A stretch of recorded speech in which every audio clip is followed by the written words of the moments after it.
चलिए फिर स्टार्ट करते हैं बिना टाइम वेस्ट किए हुए। पढ़ाई आपको मन से करते रहना है और टाइम वेस्ट नहीं करना है। एक व्यापारी इतने रुपए प्रति शर्ट की दर से शर्ट बेचता है। यदि वह एक पर 20% का लाभ अर्जित करता है और दूसरे पर उसे 40% की हानि होती है तो उसका कुल हानि परसेंटेज क्या है।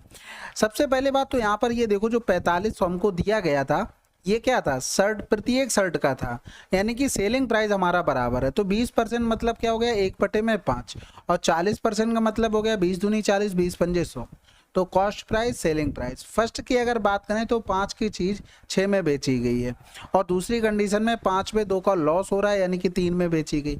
सेलिंग प्राइस दोनों कंडीशन में बराबर होना चाहिए था, तो ये सेलिंग प्राइस 2 गुना हो जाएगा और इधर भी 2 करना पड़ेगा, यानी कि टोटल अगर हम देखें तो 15 कॉस्ट प्राइस हो गया।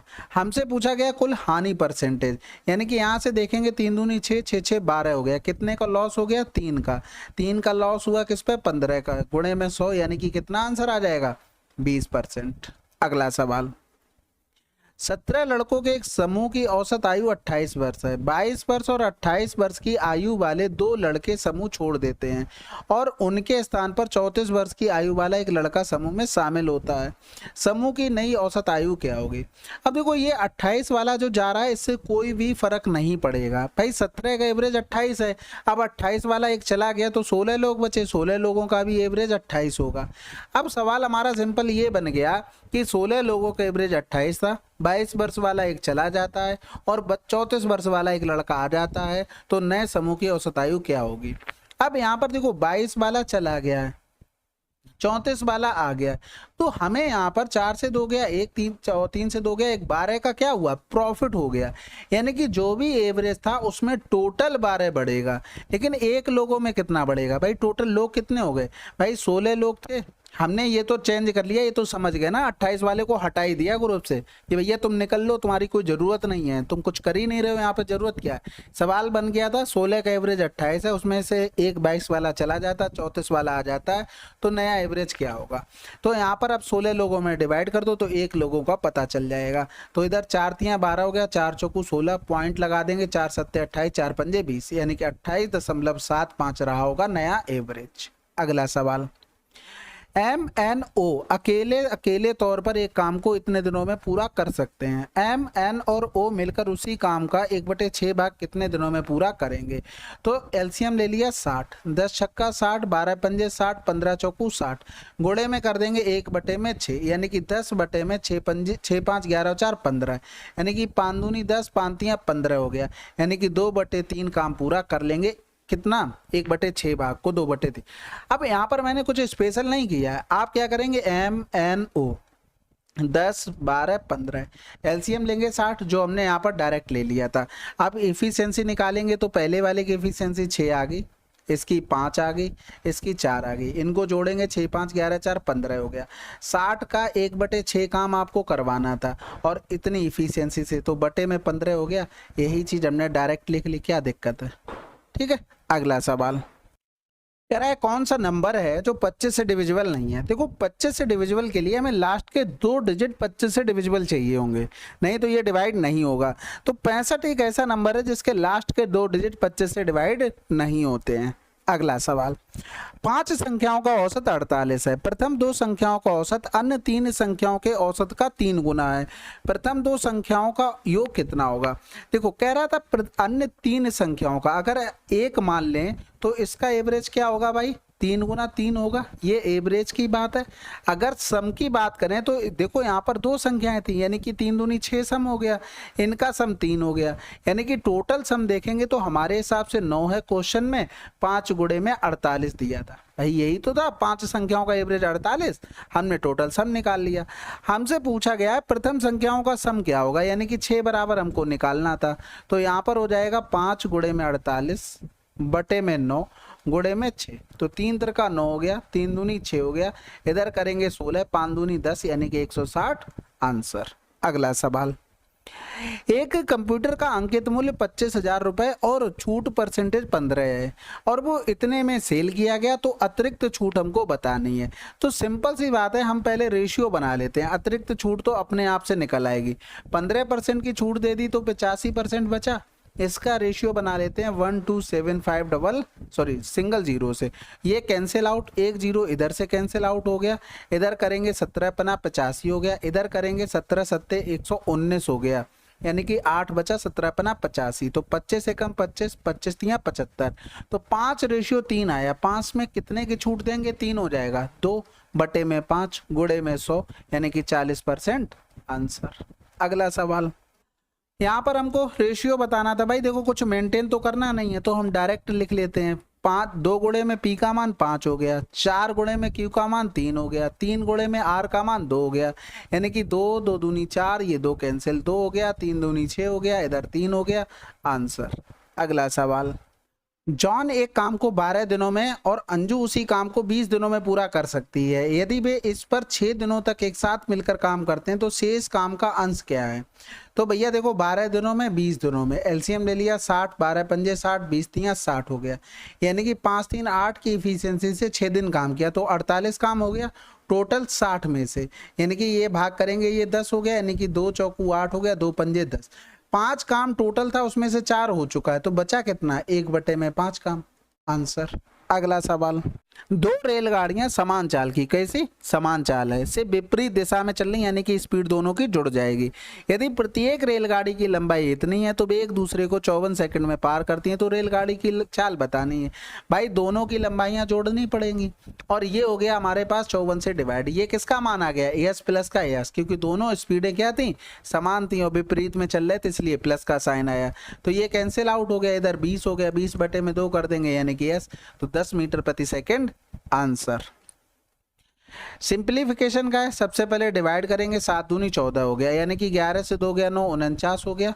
अब यहाँ पर ये भी प्लस का सब प्लस ही के हैं तो सभी को हमें जोड़ना पड़ेगा, यानी कि ये 251 हो गया, 9 7 16 1 17 हो गया। यहाँ पर करेंगे तो 12 12 4 16 16 और 5 31 और 20 41, यानी कि सॉरी 31 20 नहीं 16 5 21 और 20 41। अगला सवाल, हो जाती कभी कभी टंग स्लिप क्या है ये तो x1 x2 से 11% अधिक है और x3 से इतने परसेंट कम है। यदि x2 का मान इतना है तो x3 का मान कितना होगा? हमें भैया x2 और x3 से रिलेशन बताना है और यहाँ पर दोनों में कॉमन x1 है, यानी कि हम अगर लिख लें x1 अपॉन में x2 इंटू में x3 अपॉन में x1, तो यहाँ से x1 कैंसिल आउट हो जाएगा, बचेगा क्या? x2 x3, वही हमें रिलेशन निकालना भी है। तो पहली कंडीशन में x1 x2 से 11% अधिक है, यानी कि x2 अगर 100 है तो 11% अधिक हो गया, तो ये इस कंडीशन का आ गया। अगर हम दूसरी कंडीशन के लिए लिखें तो वो ये कह रहा था कि x1 67% कम है, यानी कि x3 अगर 100 है तो 67% कम का मतलब कितना हो गया? 33% बच गया, तो ये इससे कैंसिल आउट हो गया। यहाँ पर रेशियो x3 अपॉन में x2 का कितना आ जाएगा? 3 त्रिका 9 हो गया, 3 सत्ते 21 हो गया, 3 एकम 3 3 एकम 3 हो गया। अब हमें मान दिया गया था x2 का, यानी कि 11 बराबर में 1331 गुणे में 37 बराबर। अब यहाँ पर जैसे ही हमने इतना किया हमें पता 11 का मल्टीपल आंसर लगा दो, क्योंकि ये अपोजिट सेम लिखे ना नंबर, बात खत्म हो गई। बाकी कर लो, इसमें 121 हो जाएगा, 37 एकम 37 हो गया, 37 दूनी 74 और 3 77 हो गया, हासिल लगा 7 हो गया, 37 एकम 37 और 7 44 आंसर। अगला सवाल, 6% चक्रवृद्धि ब्याज पर 2 वर्षों के एक निश्चित धनराशि इतनी हो जाती है, वह धनराशि ज्ञात कीजिए। 6% का मतलब है 2 तिया 6 2 पंजे 10, ठीक है, 50 से 53 हो गया, यानी कि ये प्रिंसिपल चल रहा है, ये अमाउंट 2 साल की बात करा था तो स्क्वायर हो गया, 50 का स्क्वायर 53 का स्क्वायर हो गया। हमें इसका मान दिया गया तो इसका निकालना था। दूसरी कंडीशन में 2 साल का अगर इफेक्टिव रेट हमें निकालना हो तो हम इस तरीके से लिखते हैं, तो 6 प्लस का 6 प्लस का 6 गुणे में 6 बटे में 100 हो गया, यानी कि 12.36 हो गया परसेंटेज। ये इफेक्टिव रेट आ गई 2 साल की, यानी कि अगर प्रिंसिपल हमारे पास कितना 100 है और ये हमारे पास ब्याज हो जाएगा तो हमारे पास अमाउंट कितना हो जाएगा? 112.36। इसी 112.36 का मान दिया गया था 16,854 और गुणे में कर देंगे तो हमें मान निकालना किसका? धनराशि का 100 का। अब अगर इससे सॉल्व करेंगे ना तो यहीं पर लगभग पहुंचेंगे, लगभग क्या सेम ही पहुंचेंगे। तो इस तरीके से जैसे करना चाहते हो वैसे कर सकते हो। सबसे पहले तो 2 से काट लेते, 2 पंजे 10 2 छक्के 12 2 एकम 2 2 अट्ठे 16 हो गया, 2 अट्ठे 16 2 चौकू 8 हो गया, 2 दूनी 4 हो गया, 2 सत्ते 14 हो गया, 8 2 10, 7 4 11। देखो 11 का मल्टीपल तो ऊपर मिल नहीं रहा, इसका मतलब ये तो नहीं हो सकता। अब यहाँ पर करेंगे तो 14 सत्ते 98 मिल सकता है, 16 सत्ते 112। यानी कि अगर हमने यहाँ पर किया 8 में 6 का गुणा, तो 8 छंग 48, यूनिट डिजिट ऊपर हमें 7 चाहिए थी, नहीं मिल रही। अगर 8 गुणे में 4 करेंगे, इसके यूनिट डिजिट से गुणा कर रहे हैं 8 में, तो 32 हमको नहीं मिल रहा है। अब यहाँ पर ये तो कैंसिल आउट कर चुके थे, 15, अगर 15 का इसमें करते हैं 8 में, तो 15 8 120 हो रहा है, यानी कि ये कहीं ना कहीं मिल सकता है। तो 56 गुणे में 18, सॉरी 56 18 में 15 का गुणा, 15 8 120, 15 कम 15 और 12 कितना हो गया, 27 हो गया। देखो 7 जीरो मिल गया, ऊपर हमें 7 यूनिट डिजिट भी चाहिए था। आंसर लगा दो। पूरी मेहनत नहीं करनी, जितनी जरूरत हो उतनी मेहनत करो, क्यों फालतू में टाइम वेस्ट करना है। बाकी आप कैलकुलेशन कर ही सकते हैं। सिंप्लीफिकेशन का है, 7 2 9 हो गया, 20 से 9 अगर घटाएंगे तो 11, 25 और 11 36 हो गया। डिफरेंस करेंगे, 80 से 30 गया, 50 से 6 कम करेंगे 44। अगला सवाल, 36 वस्तुएं बेचने पर एक दुकानदार को 9 वस्तुओं के विक्रय मूल्य के बराबर लाभ होता है, तो लाभ परसेंटेज बताना है। देखो 36 का अगर एसपी हम 36 के सीपी के बराबर कर देते तो ना हमें कोई लाभ होता ना कोई हानि होती। लेकिन एक चीज बताओ, जब हमें अब क्वेश्चन के हिसाब से इसको बराबर करना है, तो ये 36 का सेलिंग प्राइस है ना, वो 9 वस्तुओं के विक्रय मूल्य के बराबर लाभ होता है, तो लाभ हमेशा कॉस्ट प्राइस पर, यानी कि 9 वस्तुओं का सेलिंग प्राइस इसमें जोड़ना पड़ेगा, तभी हम इक्वल कर पाएंगे। तो 16 से 9 गया तो 7 हो गया, 9 7 16, हाँ ठीक है, तो ये 27 हो जाएगा, बराबर में 27 का एसपी बराबर में 36 का सीपी हो गया। तो एसपी अपॉन में सीपी, यहाँ पर सीपी कर लेना, 9 चौक 36, 9 3 27, तो कितने का प्रॉफिट लिया, 1 का बटे में 3 गुणे में 100, यानी कि 33 से 1 बटे में 3%। आंसर। अगला सवाल कह रहा था कौन सा नंबर है जो 4 से डिविजिबल है। लास्ट के 2 डिजिट ये तो होंगे नहीं, लास्ट के 2 डिजिट डिवाइड, यहाँ पर भी नहीं होगा, यहाँ पर भी नहीं। आंसर आसान था ये तो। एक मेज 45% की छूट पर बेची जाती है, यदि मेज का अंकित मूल्य इतने रुपए है तो मेज का विक्रय मूल्य, भाई देखो 100 रहा मार्क प्राइस, 45 के अगर छूट दे दें तो कितने में बेचा जाएगा, 55 में, बस खत्म हो गया। तो 88 गुणे में हमें 55 करना था। थोड़ा इसको सिंप्लीफाई कर लो, 11 8 88 हो गया, 11 पन्ना 55 हो गया, यानी कि 121 गुणे में 4 हो जाएगा, 8 पन्ना 40 का 4 आ गया, 4 एकम 4 हो गया, 12 चौक 48। किसी में 484 लिखा है। आंसर। जीरो से में कोई पंचायत नहीं, क्योंकि ऑप्शन हमको सेम दिया ही नहीं है। यदि किसी संख्या का 15% 120 है तो संख्या का 180% कितना होगा। भाई देखो 15% 120 है, 180% हमें निकालना था, तो 18 8 144 कहीं लिखा है। आंसर लगा दो भाई, 15 8 120 हो गया, 18 8 144। भाई 100 कोई नंबर रहा होगा, उसका 15% 15 हो गया, उसका 180% निकालना था, 180 का मान। ये तो आसान है। यदि एक निश्चित धनराशि साधारण ब्याज पर 12 वर्षों में स्वयं की 3 गुनी हो जाती है, तो कितने वर्षों में स्वयं का 5 गुना हो जाएगा। भाई स्वयं की 3 गुनी यानी कि 1 से 3 हो गई है, फिर वो ये कह रहा था कि भाई साहब 5 गुना हमें करना है, यानी कि 1 से 5 गुना करना है। तो यहाँ पर ब्याज कितना मिला, 4, यहाँ पर ब्याज कितना मिला, 2 मिला। ये 2 कितने वर्षों में मिला, 12 वर्षों में। तो 4 कितने वर्षों में मिलेगा, 24 वर्षों में। खत्म हो गया भाई। 2 का 2 गुना कितना होता है, 4, तो 12 का 2 गुना 24। बस रेशियो हमको बताना था और बाई का हमें मान निकालना था, यानी कि बाई का मान 6 का मल्टीपल होना चाहिए था। तो ये तो होगा नहीं, ये तो होगा नहीं, 6 कम 6 24, यानी कि ये दोनों हो सकते हैं। तो कैलकुलेशन कर लेते हैं, 5 गुणे में बाई का मान हो गया 6, यानी कि इनके साथ सब में एक रख लेते हैं ऐसे करके, जिससे हमें कैलकुलेशन में दिक्कत ना हो। ठीक है, एक्स रखते तो एक्स वाई ऑलरेडी दिया हुआ है, तो इसलिए वहां पर वो नहीं रखा। तो बाई का मान हो गया 6 है और एक्स का मान 3 है और 2 इंटू में जेड का मान 7 है, बराबर में हो गया हमारे पास 123। तो 6 पंजे 30 हो गया, इधर 3 हो गया, 7 दूनी 14 हो गया, यानी कि 30 से 3 कम कर दिया तो 27, 27 4 31, यानी कि 41। ए बराबर में 123, यानी कि ए बराबर कितना आ गया 3। बाई का मान निकालना था, यानी कि 6 गुणे में 3 18। आंसर।